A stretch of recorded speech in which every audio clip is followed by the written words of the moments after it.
How to fix Roblox kicked due to unexpected client behavior. So in this video guys, we will talk about the solution of this problem on your Roblox. So just watch this video till the end.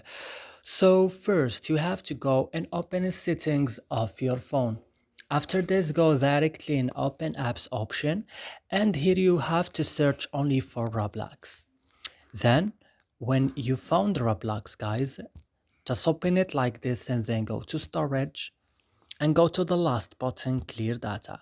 Then click OK and go back. Click on force stop and click OK. And now the last things, you have to go to permission. If you found this, like you click now on no permission allow it, you have to allow this here, or you go to remove permission and free app space. You have to turn it like I am doing right now. And that's it. I hope guys this video is helpful for you. Don't forget to like and subscribe in our channel, and see you in other videos.